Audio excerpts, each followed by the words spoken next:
Ready to witness automotive insanity? Let's count down the 15 most ridiculous pickup trucks ever conceived. Now that you know what's in store, let's jump right in. Let's kick things off with a peculiar blend of style and function, the Studebaker Coupe Express. At a time when most manufacturers were focused on basic haulers that could carry heavy loads, Studebaker decided to merge the sleek look of a sedan with the practicality of a pickup truck. Picture a curvy, graceful front end that looked more like a classy coupe than a hard-working rig, then a cargo bed seamlessly integrated in the back. It was undeniably eye-catching. Some folks marveled at how it seemed part family car, part farm helper. Under the hood, you'd typically find a 6-cylinder engine pumping out around 85 horsepower, which was decent for its era, but not exactly going to snap your neck back with raw power. Still, for a vehicle that had to fill dual roles, Mom's Sunday cruiser and Dad's run-to-the-lumberyard pickup, it was a respectable performer. The ride quality was also a step above many trucks of the day, thanks to Studebaker's focus on passenger comfort. The biggest drawback? Well, it was pricey compared to a standard no-frills truck, and not everyone was convinced by its car truck identity. Some critics saw it as a novelty, too delicate to be a real workhorse and too utilitarian for a true luxury ride. In retrospect, though, the Coupe Express has gained a cult following among classic car buffs. Its uniqueness and forward-thinking design remain mesmerizing, representing a time when Studebaker wasn't afraid to gamble on blending elegance with everyday utility.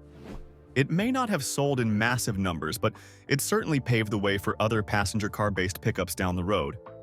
Ridiculous in its ambition? Definitely. But also a brilliant piece of American automotive history. If you've ever wondered what happens when designers decide to shove the driver's seat almost on top of the front axle, feast your eyes on the GMC cab-over engine pickup. Sometimes called a COE, it was one of those "is this even real" moments in truck design. The idea was pretty straightforward. Move the engine underneath the cab, shorten the nose, and maximize cargo space without lengthening the overall vehicle. In practice, it made for a curious silhouette, like someone pressed the front end flat with a giant iron. Strangely enough, this funky form served a serious purpose: improved maneuverability. Without a long hood, you could see the road closer in front of you, making it easier to navigate tight streets. Some owners swore that once they got used to the near-vertical windscreen, the elevated vantage point felt like you were king of the highway. Underneath that cab sat a sturdy inline-six engine, typically generating around 90 to 100 horsepower. That might seem puny in today's world of monstrous V8s, but it was enough grunt for mid-century hauling duties. Controversy sometimes brewed around the safety of sitting so far forward. Rumor had it that in a head-on collision, the driver was far more vulnerable. Whether or not that was significantly worse than a conventional truck is debatable, but it certainly added an element of risk perception. And sure, the design might have turned heads, sometimes in confusion, but this GMC helped pave the way for modern urban delivery trucks we see bustling around city centers today. Considering how many people crave the unique and odd at car shows, you'll still spot restored cabovers shining under the summer sun, drawing crowds of curious onlookers. This truck might have seemed ridiculous at first glance, but it left its mark on American roads and hearts. Say hello to the pilot house design that made people either nod in admiration or scratch their heads in bewilderment. The Dodge B-Series introduced a cab that was taller and offered what Dodge proudly called free-flowing ventilation. Marketing lingo aside, the enlarged glass area provided better visibility compared to earlier trucks. Some folks joked you could practically run a sightseeing tour from the inside because you had such a wide field of view, quite a novelty in the late 1940s and early 1950s. Under the hood, you'd generally find a straightforward inline-six engine, churning out enough power to manage farm chores and weekend tasks. Horsepower figures, often hovering around the 95 to 100 mark, weren't mind-blowing, but reliability was the real selling point. One key feature was the cross-steering system, which improved maneuverability. Turning the wheel felt smoother, and it offered more precise control, especially on uneven terrains. That was a big plus for drivers used to wrestling bulky steering wheels all day long. Not everyone adored the pilot house concept. Detractors found the taller cab a bit ungainly. Plus, let's be honest, these trucks were purely utilitarian. Comfort was relative. You got some fresh air from the large windows, but you also had to endure quite a bit of noise and vibration. That said, time has been kind to the B series. Collectors appreciate how these trucks captured a significant shift toward more user-friendly features, not to mention that bold, boxy front grille that looks delightfully retro today. If you're searching for a piece of American pickup heritage with a hint of bizarre flair, the Dodge B series just might be your ticket to ride. Packard was synonymous with luxury sedans, making the idea of a Packard pickup almost comedic. Yet, in 1950, the company briefly ventured into the pickup market, an oddity for a brand known for opulence. Some believe it was a special request or a small experimental run, but either way, it remains an intriguing rarity. Under its elegant hood sat an inline-8 engine producing around 160 horsepower, giving it the smooth ride of a Packard sedan. The bed, however, was more about style than utility. You wouldn't haul bricks in a truck designed for polished perfection. Critics at the time saw it as a misstep, arguing that Packard risked diluting its prestigious image by dabbling in a working-class segment. Perhaps that's why these pickups remain so scarce, overshadowed by Packard's luxury legacy. Still, for the few that exist, the Packard pickup stands as a bold experiment. 1 part country club cruiser, 1 part workhorse. Ridiculous? Maybe? Unforgettable? Absolutely. Picture yourself in the mid-1950s. Rock and roll was taking off, chrome was everywhere, and Cadillac was the status symbol of the day. Now imagine that prestige brand deciding to plunk a truck bed onto one of its beloved Series 62 models. The Cadillac pickup of 1956, sometimes referred to colloquially as the flower car if it was used in funeral parades, was in essence a fusion of luxury and utility. It packed a robust V8 engine that topped out at around 305 horsepower and came paired with a 4-speed automatic transmission. That was some serious power for a vehicle that, let's face it, wasn't exactly a typical farmhand. Inside, you had all the trappings of a Cadillac: plush upholstery, plenty of chrome dials, and that distinct sense of opulence. Meanwhile, out back, you had a bed that could haul whatever well-heeled drivers of the era felt like hauling. Some folks used them as promotional vehicles or parade floats. Others just bought them for the sheer novelty of having a Cadillac that could handle a few bales of hay. Go figure. Purists scoffed at the notion. A Cadillac is supposed to be a symbol of refined motoring, they argued, not a work truck. But that's also exactly what makes it so fascinating. It straddled the line between refined and bizarre. Over time, the Cadillac pickup has earned a cult following, especially among collectors who delight in the conversation it sparks at car shows. Ridiculous? Absolutely. Controversial? You bet. But it also showcased that even the pinnacle of luxury wasn't immune to America's undying love affair with the pickup. The Ford Ranchero might seem less radical today, but back when it debuted in 1957, it was a head-turner. Ford took the idea of a station wagon chassis and transformed it into a pickup bed, effectively birthing a new category of car-truck hybrids. The Ranchero was a paradox of sorts. From the doors forward, it looked like a regular sedan. Behind that was a functional truck bed. The initial models were about economy and practicality, sporting modest inline-6 engines. But as the 1960s rolled in, you could opt for V8 power that made the Ranchero a spirited little hauler. This dual identity was both a blessing and a curse. Some folks loved that they could drive a car-like vehicle that still helped with weekend projects. The controversies around the Ranchero were usually about whether it truly satisfied either market. Hardcore pickup enthusiasts dismissed it as too soft, while sedan purists couldn't fathom a cargo bed messing up their sleek lines. But that tension is exactly what makes it so memorable. It bridged a gap in the market and paved the way for direct rivals like the Chevrolet El Camino.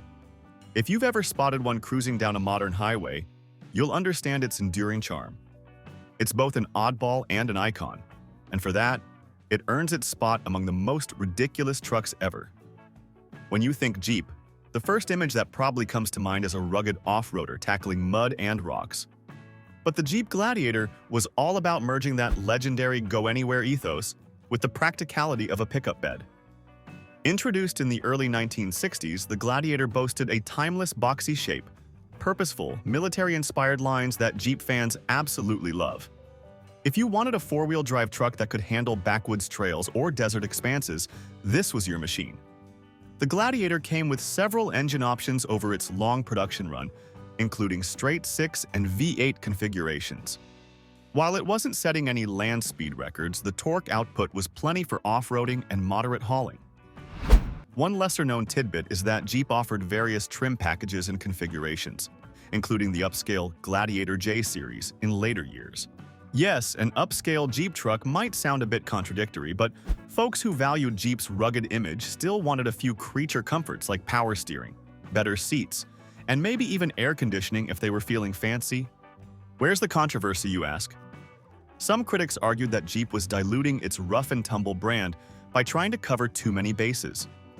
Was it a pure off-roader or a traditional pickup?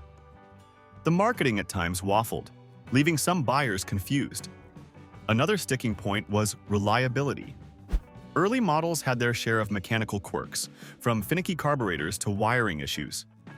Nonetheless, owners often shrug these off as part of the Jeep character. Today, the Gladiator name has been revived by modern Jeep trucks, but the original remains a nostalgic favorite for those who want an unapologetically boxy, go-anywhere pickup. Its place in our countdown is well-earned, bridging the gap between savage off-roader and practical hauler in a delightfully rebellious fashion. If you had to pick one car-truck mashup that screams American muscle, the Chevrolet El Camino SS might be your best bet. Derived from the Chevelle platform, the El Camino SS offered big block V8 engines with horsepower figures that could climb as high as 450, especially if you ponied up for the SS 454 in 1970. Imagine firing up that engine at a stoplight and feeling the rumble under your seat, enough to make your morning commute feel like a quarter-mile drag race. But was it a truck or a car? Chevrolet's marketing suggested it was the most beautiful thing ever made to haul. And haul it did, both in the sense of cargo in the back and hauling tail down the roadway. The design retained that classic Chevelle front end, while the rear bed was surprisingly practical for day-to-day tasks. Granted, most owners these days prefer to keep them polished for weekend cruises and car shows rather than loading them up with mulch.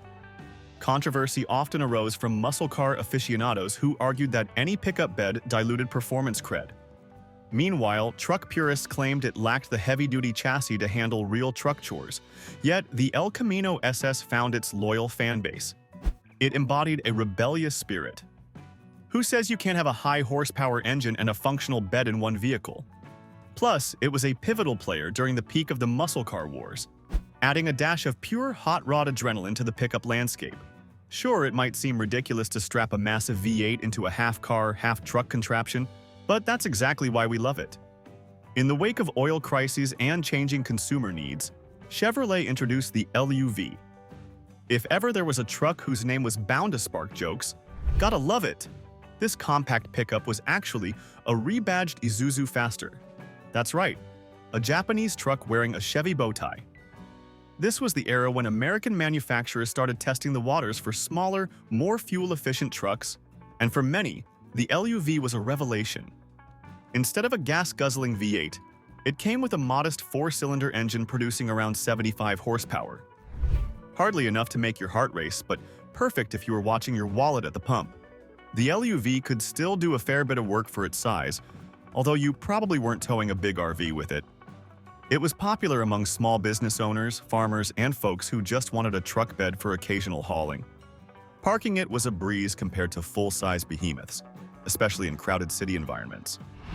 Plus, the import truck vibe was a fresh departure for Chevy loyalists who were used to large pickups dominating the brand's lineup. That said, it had its detractors. Some Americans felt uneasy about a foreign-designed product slapped with a domestic badge, a controversial move for the time. Reliability was generally solid, but the tiny engine needed frequent attention if you pushed it too hard. Rust was also an issue in colder climates. Today, it's a nostalgic footnote in Chevy history. A small, unassuming pickup that helped open the door to the compact truck market in the United States. And yes, it still pops up at classic truck meets, earning smiles and a few chuckles for its name alone. If you wanted to classify something as a quirky little scamp among pickup trucks, the Subaru Brat would likely top your list. Officially known as the bi-drive recreational all-terrain transporter, it made waves not just for its mouthful of a name, but for the two jump seats mounted in the rear bed, facing backward, no less. Why on earth would Subaru do that? Well, it was a creative workaround to dodge a certain import tax. By adding seats, they could call it a passenger vehicle rather than a truck. Ridiculous or genius? Maybe both. Beyond its novelty seats, the Brat was all about lightweight agility and all-wheel drive. Sure, it wasn't towing any heavy trailers, but you could toss a couple of dirt bikes in the back or scramble up a muddy trail without breaking a sweat. The engine options were modest, typically a 4-cylinder boxer engine producing around 67 to up to 90 horsepower, depending on the specific year and configuration. You weren't exactly burning rubber at stoplights, but that wasn't the point. Critics poked fun at those plastic-molded jump seats, questioning both their comfort and their safety. Let's be honest, you probably wouldn't want to be back there in a fender bender. Yet, the Brat developed a devoted fan base, especially among younger drivers who loved the weird factor and the go-anywhere attitude.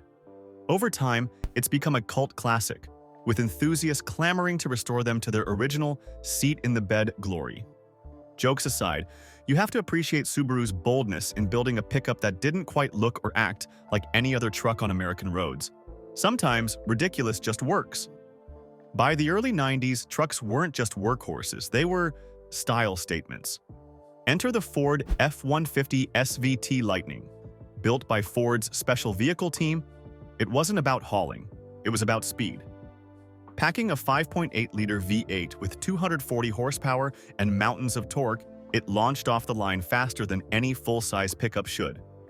A sub-8-second 0-60 time was no joke back then, and Ford took handling seriously, lowering the ride and stiffening the suspension. The body kit, badging, and unique wheels made it unmistakable. It was a muscle truck, tempting Mustang GT drivers into pickup territory. Critics questioned its purpose. Was a sport-tuned truck even practical? Could it still tow and haul like a regular F-150? Technically, yes, but that wasn't the point. The Lightning proved a truck could be fun, not just functional. Today, it's a legend, a pioneer of high-performance pickups, and a cult classic among Ford enthusiasts. The Lincoln Blackwood might be one of the most polarizing trucks ever created. A luxury pickup that left some folks baffled and others intrigued. Lincoln, typically associated with plush sedans, decided to jump into the truck market in the early 2000s. The result was the Blackwood, essentially a Lincoln Navigator front with a truck bed in the back. The exterior bed was trimmed with what looked like Blackwood grain, though it was synthetic, and the interior was as upscale as you'd expect from a Lincoln. Sumptuous leather seats, high-tech gadgets for the time, and plenty of chrome accents. Under the hood, you got a 5.4-liter V8 engine producing around 300 horsepower. Definitely respectable numbers. But the bed itself was peculiar. It was carpeted, lit, and had a power tonneau cover. Great for a golf bag or maybe a fancy suitcase, but not exactly suited for hauling mulch or lumber. Some folks likened it to a gentleman's trunk rather than a real truck bed. That alone was enough to spur endless jokes at the local diner. Of course, the biggest controversy was the price tag. It was expensive, and the sales never took off. Rumor has it that Ford lost a tidy sum on every Blackwood sold, ending production after just one model year in the US. People debated whether the concept of a luxury pickup was just too far ahead of its time or simply misguided. Today, it's a rare curiosity, one that truck enthusiasts and Lincoln collectors still argue about. Was it ridiculous? Sure.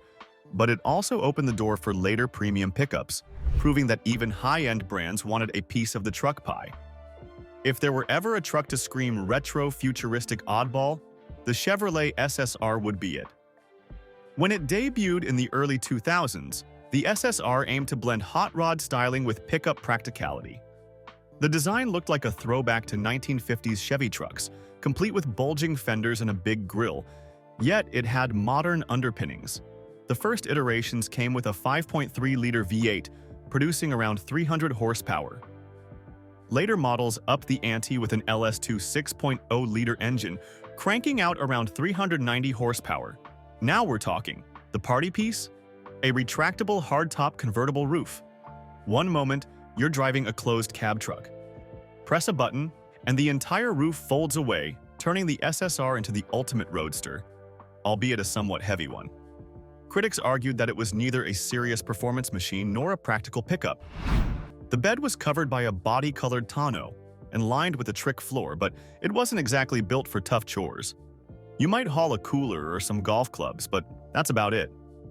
Sales never quite met Chevy's expectations, largely because the SSR was pricey, and its niche appeal didn't translate to big numbers. Some called it a modern El Camino wannabe. Others saw it as a design exercise gone wild. Even so, it has developed a cult following. You'll spot SSR owners proudly cruising to classic car events with the top down, showing off that retro style and burbling V8 sound. Love it or hate it, the SSR certainly qualifies as one of the most ridiculous trucks ever. Equal parts showboat, convertible cruiser, and mild-mannered pickup. Toyota's reputation for reliable trucks took a turn for the sporty with the Tacoma X-Runner. Launched in 2005, this performance-focused variant packed a 236-horsepower V6 and a 6-speed manual, rare for compact pickups dominated by automatics. Its lowered suspension and reinforced chassis improved handling, an unusual priority for truck buyers. Named after its X-shaped undercarriage bracing, the X-Runner boasted reduced flex and increased stability, making it more agile than most pickups. Some Toyota fans embraced the blend of performance and utility, while skeptics argued, if you want a sports car, buy a sports car. Though capable of light hauling, the X-Runner wasn't a workhorse. Its stiff ride and lowered stance made off-roading impractical, and Toyota's marketing, positioning it as both sporty and utilitarian, left some buyers puzzled. Yet, it found a niche. Today, the X-Runner is a rare sight, cherished by those who appreciate its unique mix of reliability and corner-carving fun. Odd or brilliant, it remains a bold Toyota experiment. And now, the crown jewel of ridiculous pickups, the Dodge Ram SRT-10. When you stuff an 8.3-liter V10 engine from the Dodge Viper into a full-size pickup, you're begging people to call you insane. And that's exactly what the engineers at Dodge did. This beast roared with 500 horsepower and could catapult the truck from 0 to 60 mph in around 4.9 seconds. That's supercar territory, folks. Imagine pulling up at a stoplight, seeing a Corvette next to you, and thinking, yeah, I've got a chance. It's utterly absurd and utterly glorious. The torque output was similarly off the charts, enabling burnouts that would make muscle car fans weep with envy. The SRT-10 came in both a 6-speed manual for the single cab and an automatic for the quad cab, so you could choose your level of lunacy. Of course, with great power comes great responsibility, or, in this case, questionable practicality. Fuel economy? Ha! You'd be lucky to hit double digits in city driving, and even on the highway the thirst for fuel remained formidable. Critics saw it as Dodge's over-the-top flex in the horsepower wars, a niche product that had no real reason to exist other than to wave the banner of big engine, big fun. But that's exactly why it's become legendary. You don't buy a Ram SRT-10 to tow a horse trailer, though it's capable. You buy one to have a monstrous V10 under your right foot, capable of giving sports cars a run for their money. In many ways, it's the embodiment of American excess and automotive audacity. Ridiculous? 1,000 times, yes. But that's precisely what lands it in our first spot. Jokes aside, these 15 trucks prove that ridiculous is often just another word for innovative, experimental, or downright daring. Each one broke a rule, or a few, and left an unforgettable mark on automotive history. Hope you found this video helpful and had a blast learning about these wild rides. If you enjoyed this rundown of the most unconventional pickups ever, make sure to hit that subscribe button and join us for more automotive adventures. Thanks for watching, and we'll see you next time.